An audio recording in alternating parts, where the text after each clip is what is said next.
this morning when I opened my eyes, I wasn't up. Welcome back.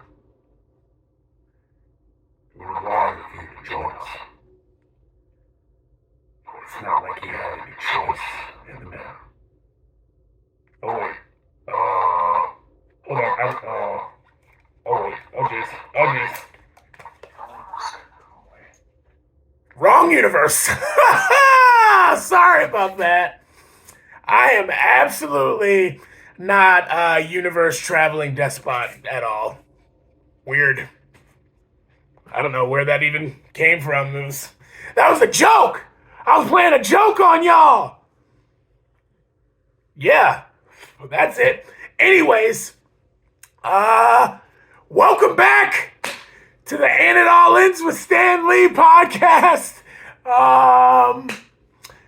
You joined us. And you know what? Let me start off by saying last week will not happen again. I've learned my lesson. You've hated it. And it's okay. So I'm going to stick to my wheelhouse. And I'm going to try my best to stick to the things I know because you clearly did not respond to last week. And that's okay. This is a work in progress. I'm just happy that you're here. So we're going to stick to the Bills. And we're going to stick to Marvel, if that's okay, for the most part. So I noticed that you guys really, really enjoyed talking about Ant-Man and Quantumania. So I'll throw in a few things really quickly that I forgot about the story that I wanted to say to you guys. Also, I know last week I said that we're going to go somewhere, and we are, but it'll be the next episode because we're going to go do a hobby of mine. We're going to go make some weapons. Heading to the forge on Wednesday. Going to make a knife, a nice little blade. Hang on. Somewhere. This is the one I made last time. This is my blade. It's supposed to be a Viking sax, but I made the handle myself. But yeah, this is a blade I made last time. So pretty cool stuff. So we're going to go Wednesday, try and get some footage of that, put together an episode of that for you, because I will have a personal forge one day. Anyways, aside from that, back to Ant-Man and Quantumania. Also, I said we're going to talk about video games a little bit, and TV shows, I think I said, but we'll get there. Quantumania. I just want to say to you guys, even though Jonathan Majors was incredible, please realize that this is not the prime Kang. I know a lot of people are like, Kang, you got beaten one. That is not prime Kang. That is not the most powerful version of Kang that exists. Spoiler warning. I'll wait. If you don't want any spoilers, I'll wait. Okay, I'm jumping back in there. If you saw the after credit suite scene, there are thousands of Kangs.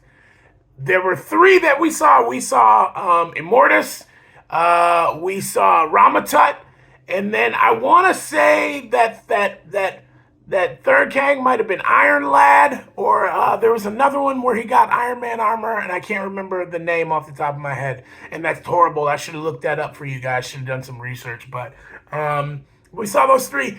Neither of them are the prime Kang. I believe, and from what I'm hearing, the rumblings that I'm hearing are that they were all gathering there in that place to greet Prime Kang. And we haven't seen him yet. We have not seen him. So if Jonathan Majors can get any better, wow.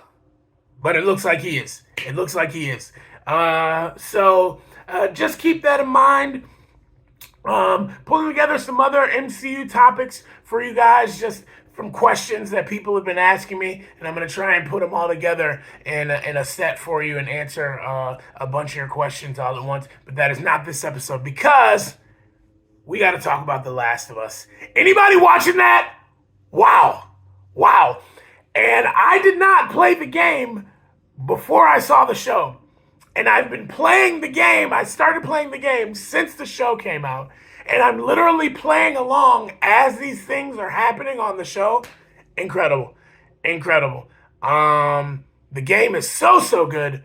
Really good. I'm a bit ashamed of myself as an avid gamer that I did not take the time to play it before. I mean, wow. Story, graphics, action. Wow. Really good. I'm gonna stick to that games because I don't know how many of you guys yet are gamers or into that kind of thing. I love games. We're gonna have more content of that, but I am a Sony loyalist. Okay? There is only one system to rule them all, and that is the Sony PlayStation. I don't want to hear about no Xbox. Okay? I don't care. Okay? Bill Gates has more than enough money. Microsoft, PlayStation, one console to rule them all. Do you understand? Good. But also there's been a lack of AAA games for me to talk about. It's really been bad, guy. It's really been bad, guys. I don't know why I said that like that, but we're gonna keep rolling. It's really been bad. It kind of sucks. God of War Ragnarok, it was good. But it wasn't groundbreaking. Good story, good game. Horizon Zero Dawn Forbidden West, it was good game. But these are just continuations of what has already been established. So, just not really thrilling. Just not really thrilling for me. But The Last of Us, great game, great show. We're going to dive more into it soon. And you know what else we need, guys? We need some Lord of the Rings content, don't we? Lord of the Rings, I think Tolkien and Lord of the Rings established us for Marvel. He kind of laid the groundwork, at least for me. I'm such a Tolkien nerd. So we need some Lord of the Rings content because it would appear they're making more Lord of the Rings movies. Is that accurate? I'm going to find out. I'm going to find out for you.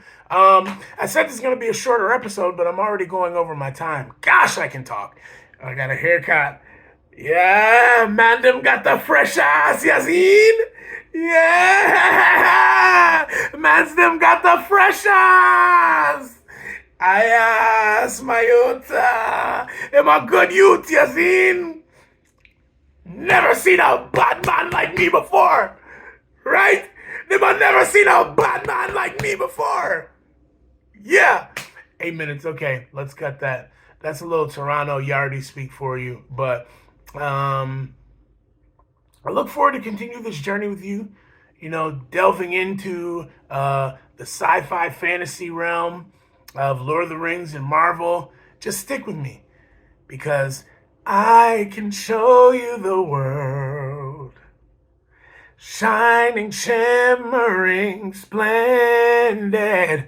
Tell me, princess, now when did you last let your heart decide? I don't know why I did that either.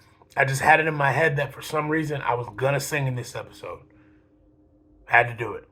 Doesn't make sense. I felt like it was a good segue. I felt like it was a proper segue because I'm going to show you the world of Marvel. To show you the world. Anyways, I'm getting over my time, but we do have to finish this with a little Stan Lee. So I want to read something to you about our boy. So I'm telling the truth. We are going to end up shooting somewhere. So here I am now, my brothers. For those of you who don't know, I lead worship for the men. I'm the men's worship coordinator at Bay Life. Come join us first Monday of every month to worship with us. So I'm super sweaty right now. But I just wanted to read you something very quickly that Stan wrote. Every time Stan always had his soapbox at the end of the comics in the early going of things. And I know I've already taken so much of your time, but I just want to read you this little thing that Stan wrote. and I'm going to attempt some of it in his voice, but it might not finish that way. Let's lay it right on the line. Bigotry and racism are among the deadliest social ills plaguing the world today. You know what? I got to sing this bad for my voice, so let me just go ahead. But unlike the team of costume supervillains, they can't be halted with a punch in the snoot or a zap from a ray gun. The only way to destroy them is to expose them, to reveal them for the insidious evils they really are. The bigot is an unreasoning hater. Man, Stan was saying hater back then? One who hates blindly, fanatically, indiscriminately. If his hang-up is black men, he hates all black men. If a redhead once offended him, he hates all redheads. If some foreigner beat him to a job, he's down on all foreigners. He hates people he's never seen, people he's never known, with equal intensity, with equal venom. Now, we're not trying to say it's unreasonable for one human being to bug another. But although anyone has the right to dislike another individual, it's totally irrational, patently insane to condemn an entire race, to despise an entire nation, to vilify an entire religion. Sooner or later, we must learn to judge each other on our own merits. Sooner or later, if man is ever to be worthy of his destiny, we must fill our hearts with tolerance. For then and only then will we truly be worthy of the concept that man was created in the image of God, a God who calls us all his children. Stan Lee wrote that and printed that in the back of one of his comic books. Excelsior, my friends. I got to get ready to worship. Always remember that no one